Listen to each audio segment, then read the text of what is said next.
This is Industry Wednesday.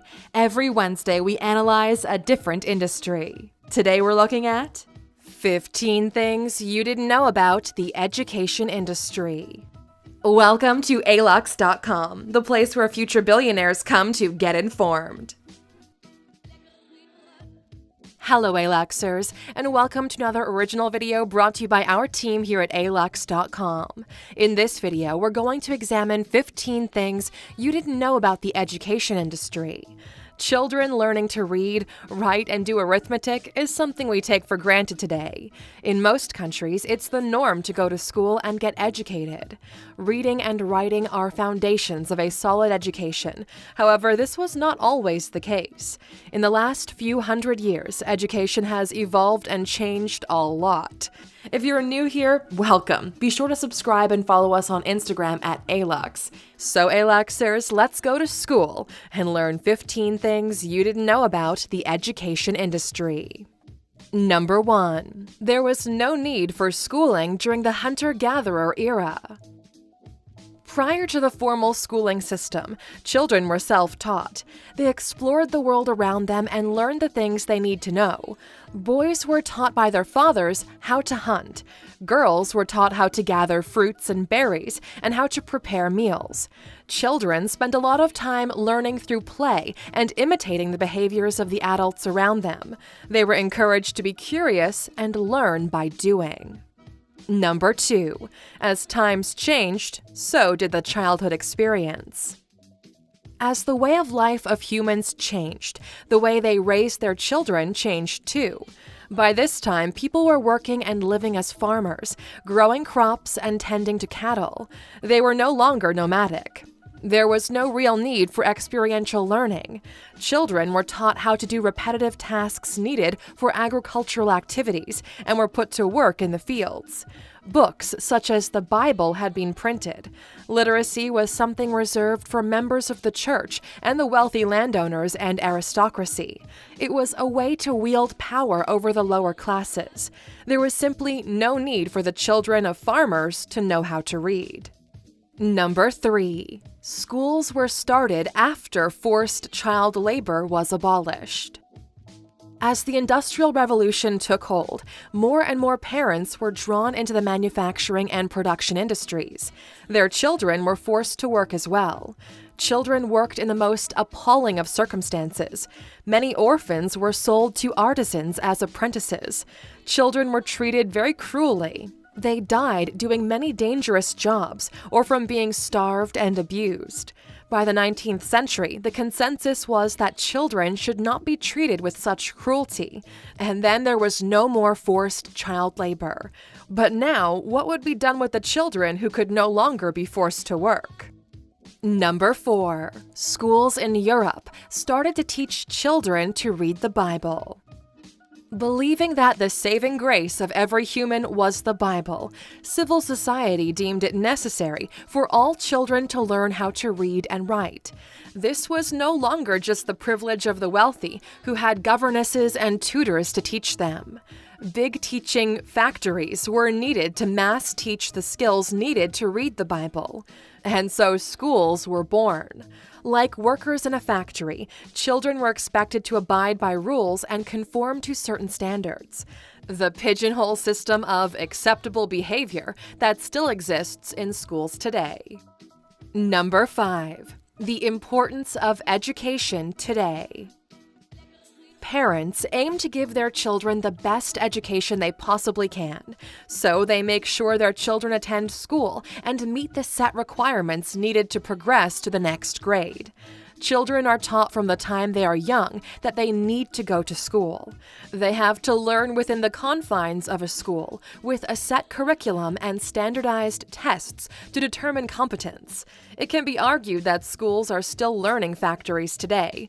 Children who don't conform to the norms and standards of the schooling system are labeled and singled out as an effort to force them to fit into the mold. This singular approach does not cater for children who learn differently, which has led many parents to choose homeschooling their children instead. Number 6. Education goes much further today than it did 60 years ago. Up until the 1950s and 60s, it was acceptable to graduate from high school and get a job. Colleges and universities were the domain of the rich or the supremely intelligent. As time progressed, there's been a growing emphasis on getting a qualification after high school graduation. More universities and colleges are in operation than ever before. Students can study full-time or part-time, and now they even have the choice of studying online. These options allow students to work to fund their studies. Despite having college funds, many parents cannot afford to pay for every aspect of tertiary education, as it can be very expensive. Number 7. Not all colleges and universities are equal. The quality of education and the value of its degrees varies from one institution to another. The elite, private universities boast more knowledgeable teaching staff and better access to resources. They also offer a bigger variety of qualifications, which are valued by potential employers. Many of these institutions offer scholarships, which is why less advantaged students can afford them. These fees are prohibitive, which means the schools are still largely the province of the privileged and wealthy classes. The students from these elite universities are a small, select group. Number 8. Tuition fees differ across the world. In the United States, tuition and fees at private universities are in excess of $50,000 a year. That doesn't necessarily include accommodations either. State universities and colleges cost significantly less. In many European countries, tertiary education is free. This includes countries such as Germany, Denmark, and Finland. In other countries, institutions of higher learning are heavily subsidized by the government, which reduces the tuition fees. In some countries, fees are based on the means of the student and their parents to ensure equal access, regardless of socioeconomic background. Number 9. The investment in a good tertiary education pays huge dividends. In most working environments, an employee who is a college or university graduate will be paid more than one who is not. The difference can be up to $400 a week. Graduates are not viewed as one homogeneous group either. Degrees and qualifications from the top universities in the country are regarded as more valuable than those from state universities and colleges or community colleges. For example, law school graduates from Ivy League schools are regarded as being better educated than those from other colleges. It seems that investing in a tertiary education at one of these so-called better colleges opens doors and makes gaining employment easier, at least in theory. Number 10. Student loans dog graduates long after they finish college. For those students whose parents could not pay for their studies or who didn't get a scholarship, the student loan is the best way to finance your studies. However, student loans can place a huge financial burden on young people after they graduate. Many graduates report spending a huge portion of their salary from their first job paying back student loans. Like any debt, student loans should be paid off as quickly as possible. This is not always feasible, leaving graduates to pay off their loans until they're in their 30s. Number 11. College accommodation isn't what it used to be. At first, the only accommodation options at tertiary institutions were dorm rooms. Students had to share Spartan accommodations with roommates for the first while. Only when they were senior students were they allowed to have their own rooms. Communal bathrooms and eating areas were what all students had to look forward to. While it's a valuable experience, many students don't regard dorms as conducive for studying. They are noisy, and students have limited privacy. To avoid these negative aspects of student accommodation, many students choose to live off campus. Number 12. On that note, off-campus living options give students a lot of choices. Many areas around certain colleges and universities are now referred to as student residential areas, as the majority of residents are attending the nearby institutions. Students can choose to rent a house or an apartment with some roommates. Homeowners in the area may take in boarders who rent a room in their home. Student accommodation can be upmarket or very basic, depending on the taste and budget of each student. Even dorm room prices can vary, as some institutions offer luxury dorm rooms that look more like hotel suites than student accommodations. Number 13. There is such a thing as a useless degree. Many college degrees are labeled useless, as they don't make the graduate employable. Alternatively, the degree may get the graduate a job, but not one that will make them millions. Examples include degrees in the arts, such as dance, drama, visual arts, and writing. A degree cannot be a substitute for sheer talent.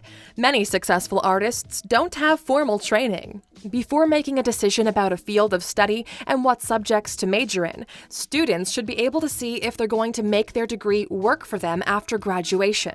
The same art student may want to combine their degree with a teaching qualification, so they're assured a career after graduation. Number 14. The jury's out on whether a degree makes your life better or not. To say that your life is better because you have a degree is controversial. There are many successful, happy people without degrees, and just as many unhappy, unsuccessful people with degrees. The college experience is invaluable. It prepares you for the real world, and there's no tangible value you can attach to that. Your college years are often those you'll look back on and regard as the best years of your life. Going to college definitely expands your horizons and teaches you to think more critically. A degree makes you more employable and commands a certain amount of respect from others.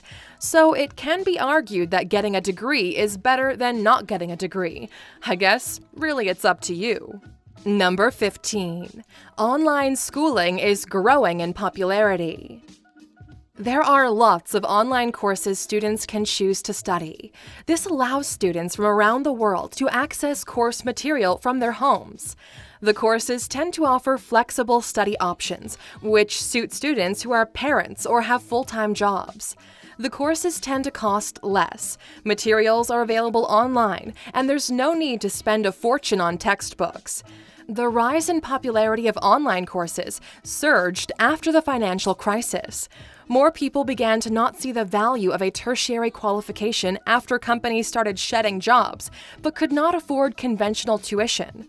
A lot of people have made substantial sums of money from designing and producing their own online courses. The number of students enrolling in online courses is continuing to rise as the years go on. Well, Aluxers, that's a wrap on the education industry. Thanks for sticking with us all the way to the end and being a true Aluxer. But of course, if you're here, you know we're not finished just yet. Here's your bonus fact. Number 16. The reason schools have a long summer break might surprise you. Many people think the long summer break is given to students to allow them to soak up the sun and enjoy the long, lazy days of summer. Well, that may be why they have it now, but back when the schooling system was in its infancy, students had the summers off so they could help their parents harvest the crops on their farms. This will be a rather foreign concept to many students today, who think about keeping their rooms tidy as some sort of cruel slave labor. Thank you for spending some time with us, Aluxers. Make sure to like and subscribe so you never miss another video. We also handpicked these videos, which we recommend you watch next. Thank you for being an Aluxer, and we'll see you back tomorrow.